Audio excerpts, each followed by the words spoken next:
Oi, hoje eu quero conversar com você sobre sofrimento e esperança. E eu vou fazer uma série de 3 episódios, onde eu vou falar a respeito de 3 profetas: Abacuque, Jeremias e Ezequiel. E o foco é o que a gente pode aprender com esses profetas a respeito do sofrimento e da esperança. E no episódio de hoje eu vou começar falando a respeito de Abacuque. Acho que um dos grandes questionamentos que a gente pode começar pensando a respeito de Abacuque, lendo, né, o livro, é o que a gente faz, o que podemos fazer quando a resposta de Deus em meio às dificuldades não é aquela que a gente estava esperando. O que fazer? Quando Deus nos responde de uma forma que nos pega de surpresa. E o livro de Abacuque, ele vai trazer exatamente esse cenário. E para te explicar um pouquinho, né, do contexto, antes da gente entrar exatamente no personagem, o reino de Judá, ele estava vivendo moralmente de forma corrompida, assim, injustiça, idolatria, eles viraram as costas para Deus e assim, cada um estava vivendo a sua vida e vivendo do seu jeito, com práticas que não agradavam a Deus. E Abacuque, vendo toda essa situação, e o que o livro nos mostra, diferente dos outros profetas, que normalmente, né, Deus vai até os profetas para falar com eles, esse livro nos mostra o profeta indo falar com Deus. Abacuque, ele rasga o coração dele, né? E o livro começa exatamente ele dizendo e questionando a Deus: até quando, Senhor? Até quando eu vou clamar e o Senhor não vai fazer nada? Até quando eu vou ter que lidar com tanta injustiça, com tanta violência? Viraram as costas para o Senhor, e até quando o Senhor não vai fazer nada diante dessa situação? Sabe aquele pensamento: aonde está Deus no meio de toda essa bagunça? Deus não vai fazer nada? Bem, Abacuque, ele rasga o coração, ele fala, né, o que tinha que falar para Deus, e Deus responde. Deus responde a Abacuque. Só que a resposta de Deus, ela é desconcertante. Deus, ele fala para Abacuque: eu tô vendo o que o povo tá fazendo, Abacuque, e eu vou me movimentar. Eu vou trazer justiça para essa situação. E o que eu vou fazer é trazer a Babilônia para trazer juízo sobre o povo. É isso que eu vou fazer, Abacuque. E para a gente ter uma noção do que significa isso, esse movimento de Deus trazendo a Babilônia para ir em direção ao povo, é como, imagina a cena, né? 2 irmãos, o mais velho e o mais novo, onde o mais velho tá sempre implicando com o irmãozinho mais novo, não muito diferente da realidade, né? Piadas implicando, e o mais novo sempre reclamando: poxa, que injusto, né? Sempre sobra pra mim e tal. E aí, num dado momento, o irmão mais novo vai até os pais e fala: poxa, vocês não vão fazer nada? Vocês não estão vendo aqui, meu irmão? Não tô aguentando mais, tá implicando muito. Vocês não vão fazer nada diante dessa situação? E os pais viram e falam: não, a gente vai fazer. A gente vai se posicionar e vamos agir agora diante dessa situação, e a gente vai disciplinar ele. E a disciplina é o seguinte: a gente vai chamar o exército vai vir com as suas armas, seus tanques, e eles vão mostrar para o seu irmão a consequência do que ele tá fazendo. E aí, esse irmão mais novo, né? Não, calma, pai, não precisa para tanto, não precisa de tanto, calma. Não tem necessidade disso tudo, vai destruir o meu irmão, não precisa do exército e toda essa violência. E os pais se mantêm na decisão: o exército virá para disciplinar. É nessa proporção, né, do que Deus está trazendo e anunciando a Abacuque. Abacuque chega até Deus pedindo intervenção, né, até quando eu não estou aguentando mais, e Deus responde a Abacuque com juízo. Abacuque está clamando a Deus por uma melhora, né? Coloca a sua mão, vamos melhorar essa situação, não dá para continuar assim. E Deus está anunciando algo pior, ainda mais doloroso. O que Deus está falando para Abacuque é que essa situação que já estava difícil de lidar, que está dolorosa, que está ruim, essa situação iria piorar. E essa é a grande tensão do livro de Abacuque. O profeta ele não está agora sofrendo apenas pelo que ele está vendo, essa injustiça, a violência, a idolatria, a bagunça que está o povo de Deus. Agora o profeta precisa lidar com esse Deus cuja resposta ele não consegue compreender. E muitas das vezes a nossa crise não é apenas com a nossa dor,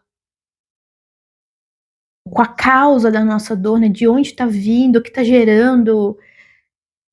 Mas muitas das vezes a nossa crise é também com a forma como Deus escolhe agir. Como Deus decide fazer nessa situação, através dessa situação.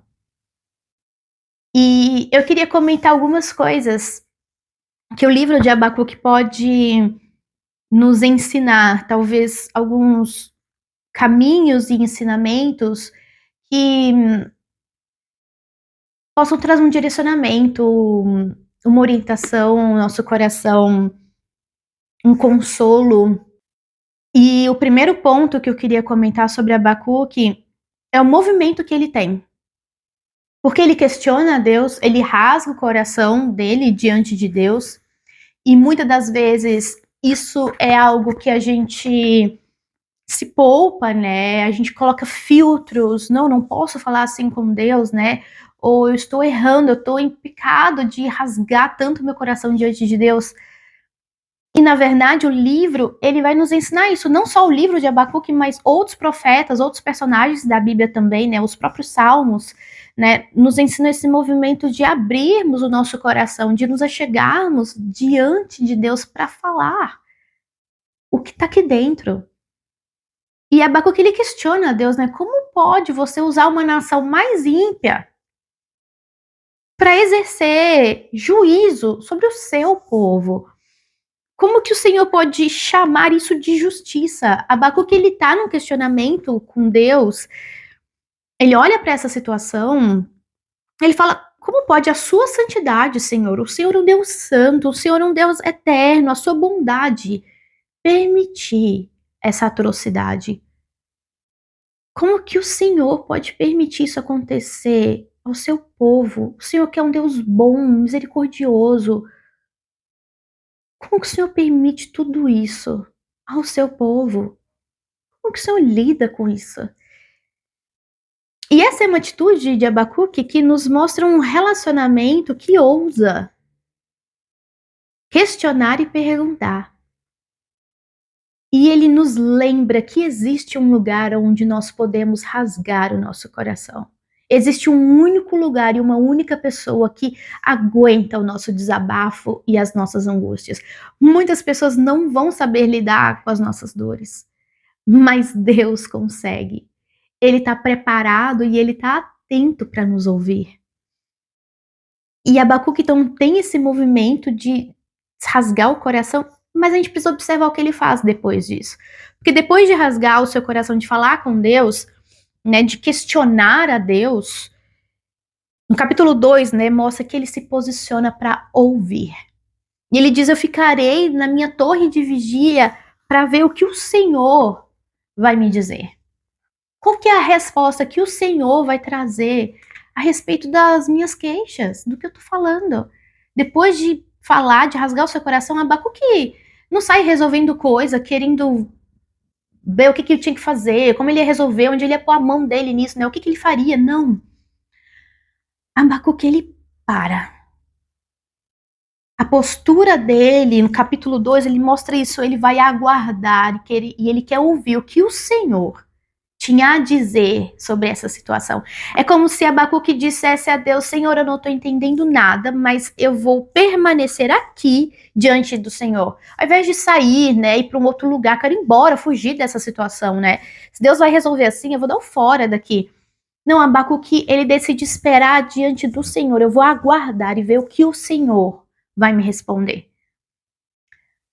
Olha que atitude humilde e sábia que a Abacuque está trazendo para a gente, né?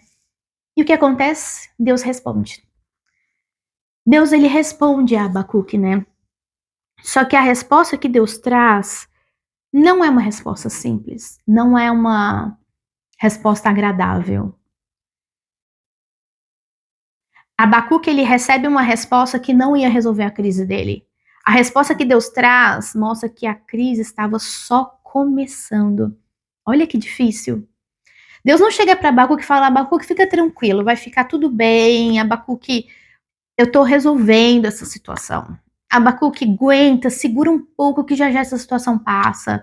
Ou Abacuque, assim, meu milagre está chegando e de hoje para amanhã o cenário vai mudar. Não, Deus não está trazendo uma resposta dessa. A resposta de Deus mostra que ele não mudou o que ele havia decidido. A Babilônia viria. E a Babilônia viria para destruir tudo, não sobraria nada. Haveria morte, sangue, destruição.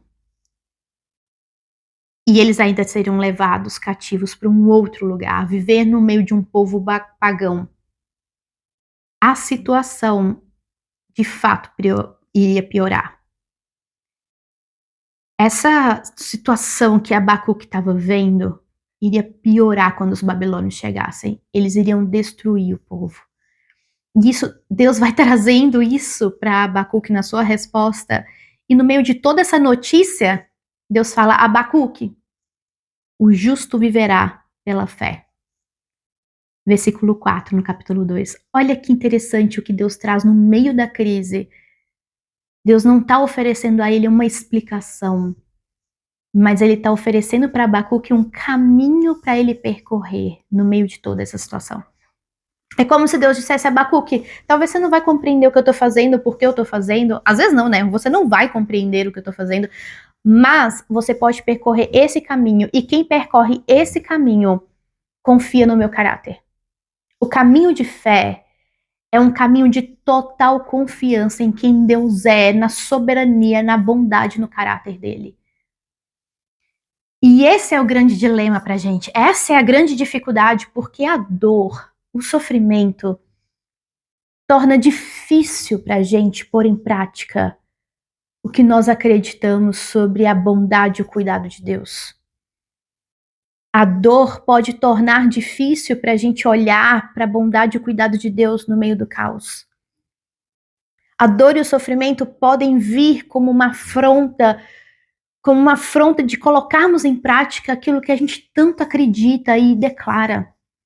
Por isso que o convite de Deus no meio de tudo isso é seguir um caminho de fé. Não é maravilhoso isso? Olha a resposta que Deus está trazendo para Abacuque, para nós. É vivermos pela fé, não tem outra forma. Não tem outro jeito.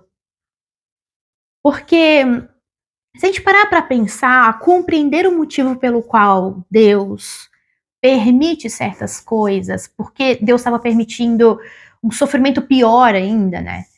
Compreender o motivo não vai cessar o sofrimento. A dor, ela ainda está ali. Racionalizar a dor, tentar entender exatamente o que está causando, causa efeito, quais são as situações, tentar trazer para a razão o motivo da dor, não vai eliminar essa dor por completo. Se Deus revelasse a razão de cada sofrimento, cada dor que a gente vive, o nosso sofrimento, as nossas feridas, a razão que Deus poderia trazer para a gente não iria resultar em um alívio dos nossos sentimentos. Não ia trazer alívio para o nosso coração, não resolveria o nosso grande problema. Porque no final das contas, o que a gente precisa no dia mal, como Paulo fala, né, do dia mal, o que a gente precisa no dia mal não é necessariamente uma explicação do porquê esse dia está existindo. Porque esse dia chegou. Mas o que a gente precisa no dia mal é a certeza da presença de Deus nele. E isso a gente só consegue por um caminho de fé. Um caminho de fé. É isso que sustenta, é isso que nos consola e nos fortalece. Ter a certeza de que Deus está em toda e em qualquer situação. E esse caminho de fé, né, esse caminho de viver pela fé, é viver com a firme convicção de quem Deus é. E não apenas do que Ele pode fazer, Deus, ele pode mudar qualquer cenário a qualquer momento, mas talvez ele não vá fazer. Aqui no caso de Abacuque, na verdade, o cenário ele estaria piorando. O que Deus está anunciando é uma piora. Abacuque se prepara. Está piorando o cenário. E nesse dia das notícias ruins, da piora do dia mau, a gente precisa dessa fé. Essa fé que caminha com a firme convicção de quem ele é e não apenas do que ele pode fazer. É esse fundamento sólido no caráter de um pai que é bondoso, misericordioso, libertador, salvador. E a verdade é que a fé, ela só se torna real quando ela é confrontada por circunstâncias que vão desafiar ela. A minha fé só pode ser exercitada e colocada em prática quando as situações ao meu redor vêm contra ela. É justamente nos momentos em que crer parece mais difícil para a gente e talvez até improvável, é que a gente precisa de fato revelar uma fé madura e totalmente depositada em Deus. E o livro de Abacuque, ele termina de uma forma totalmente de como começou. No início ele está ali rasgando o coração, falando a Deus e abrindo, enfim, como ele estava e sentindo a situação, mas o livro ele termina adorando a Deus antes de uma mudança acontecer. Externamente, o cenário tá caótico, tá o mesmo, com a promessa de piora, né? Esse é o cenário. Externamente, o sofrimento tá ali, com essa esperança, ok, vai piorar, a Babilônia está vindo, o juízo vai acontecer, e mesmo assim, Abacuque ele diz, ainda que a figueira não floresça e a vide não dê o seu fruto. Ainda que o cenário seja de aparente morte, hostil, ainda que o cenário pareça que não há vida, eu me alegrarei no Senhor. Esse é o ápice do livro de Abacuque. Ele poderia, eu me fortalecerei, né? Ainda que a figueira não floresça, né? Da tristeza, a guerra, eu aprenderei do Senhor, eu me refugiarei no Senhor. Não, em meio à tristeza e à angústia, à dor, em meio à morte, Abacuque declara: eu me alegrarei no Senhor, no Deus que eu conheço, no Deus que eu sirvo, no Deus que eu sei que eu posso confiar. Abacuque descansa em um Deus de aliança. Um Deus de aliança. E o que toda essa história de Abacuque pode nos apontar e nos revelar sobre Deus é que Deus nem sempre vai responder a gente como a gente espera. E em muitos momentos a resposta divina pode confrontar as nossas expectativas, pode confrontar os nossos sonhos, os nossos projetos. Aquilo que a gente acredita que seria melhor. E Deus pode usar de qualquer instrumento, até de situações muito difíceis, para cumprir o propósito dele. E nesses momentos a gente precisa crer e confiar na soberania de Deus, sabendo que ele não nos deve explicações, mas ele sempre nos oferece a sua fidelidade e a sua graça. Ele está muito mais interessado e empenhado em trabalhar em nós a salvação dos nossos corações, do que o nosso conforto, do que realizar os nossos sonhos, realizar nossos projetos. Deus, ele está muito mais empenhado em nos aperfeiçoar, em nos santificar.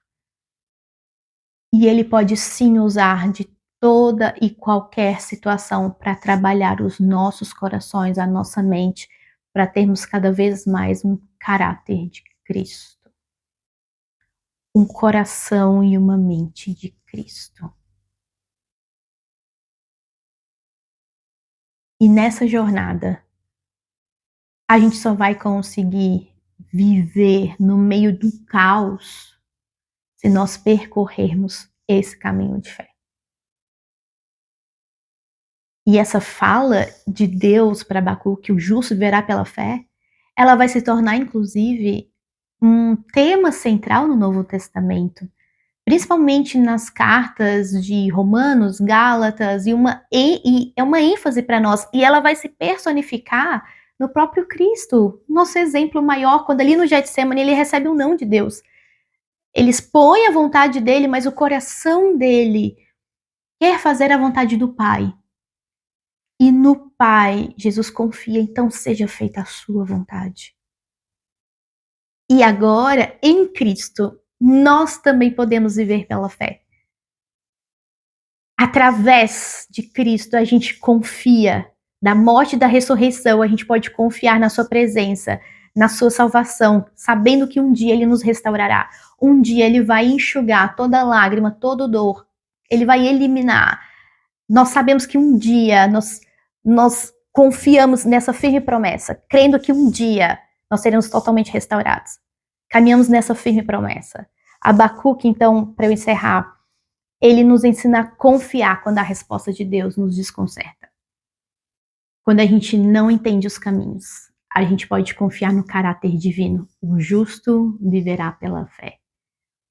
Que o Senhor te abençoe e eu te espero no próximo episódio, onde a gente vai falar e aprender o que o profeta Jeremias tem a nos ensinar sobre sofrimento e esperança. Se esse vídeo falou com você de alguma forma, se você lembrou de alguém, envie para um amigo, para uma amiga. Que Deus te abençoe muito. Até a próxima. Tchau!